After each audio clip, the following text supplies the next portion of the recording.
उकलुनी विषयाचा पेटा, पोत मनाचा चोहटा, तो सुख दुःखांचा राजवाटा भीत राही पावे. 184 ओवी श्री ज्ञानेश्वरी अध्याय क्रमांक 8. भावार्थ. इंद्रिय विषयाचा कामना वासना आसक्ती पेटारा उघडला की मनाचा चोहटा म्हणजे बाजार चौक तयार होतो. त्या मनाच्या चौकात मग सुख दुःखांचा राजमार्ग तयार होतो. एकदा हा मार्ग निर्माण झाला की सुख दुःखाचा ये जा व्यवहार आतल्या अंतःकरणातही सुरू होतो. विषय म्हणजे बाह्य आकर्षणे, पेटा उघडणे म्हणजे त्यांना मोकळा प्रवेश देणे. मन शांत, आश्रम न राहता गजबजलेल्या चौका बनतो. जेथे चौक तेथे वर्दळ, आणि वर्दळ म्हणजे अस्थिरता. मग मन स्वतःच सुख शोधते, दुःख ओढवून घेते. रामकृष्ण हरी. मनुष्याचं जीवन हे आकर्षण प्रिय आहे आणि आकर्षणातून सुख दुःख हे आपण अनुभवत असतो. रूप रस गंध स्पर्श आणि भाळून जाणं आणि भांबावून जाणं, भुरळून जाणं असा हा जो प्रकार आहे. जेव्हा आपण अंतस्थ असतो, एकांती असतो, लोकांती नसतो, तेव्हा आपण खरे सुखात असतो.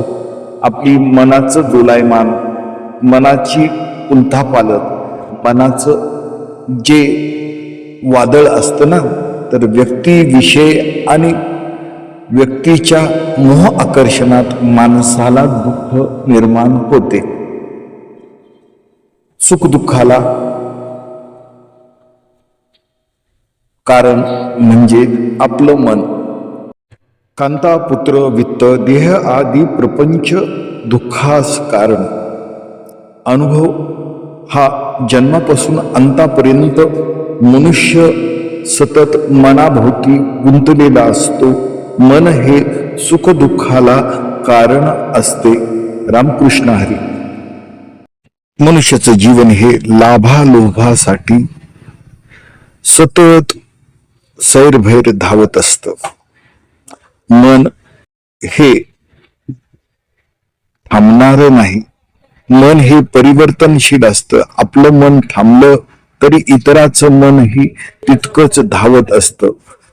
मन करारे प्रसन्नतेची सिद्धीची कारण. पहा, मनात काय आहे याचा थांगपता ह्या जगामध्ये कुणालाही शोध घेता येत नाही. म्हणून मना सज्जना भक्तिपंथेसी जावे, तरी श्री हरी पावी तो जे स्वभावी. जनी निंदते सर्व सोडून द्यावे, जनी वंदते सर्व भावे करावे. मन हे भगवंती समर्पण केलं तर ते खरंच सुख आहे. शेवटचा दिस गोड व्हावा म्हणून मंत्रमय मन हे सतत आत्म ऊर्जा होय. शेवट आठवण भगवंताचीच असायला हवी. तेच परमसुख आहे. या देहात राहिलं तर देहबुद्धी, आत्म्यात राहिलं तर आत्मोन्नती. मंत्रमय मन. हरिपाठामध्ये एक ओवी आहे. मनोमार्गी गेला तो येथेची मुकला, हरिपाठी स्थिरावला तोची धन्य. हे माऊलींचं वाक्य आयुष्याला खरोखर धन्यता आणतं. मनोमार्गी गेला तो येथेची मुकला, हरिपाठी स्थिरावला तोची धन्य. मन हे सुखदुःखाला कारण आहे.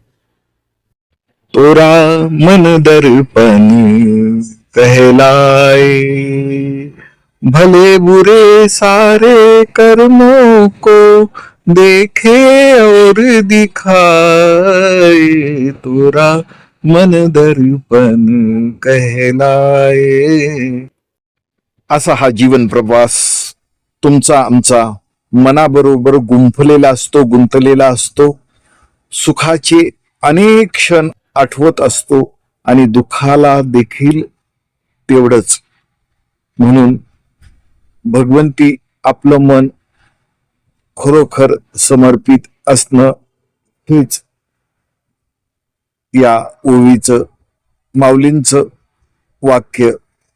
उकलोनी विषयाचा पेटा, होत मनाचा चोहटा, तो सुख दुःखाचा राजवाटा भीतरी ही पावी.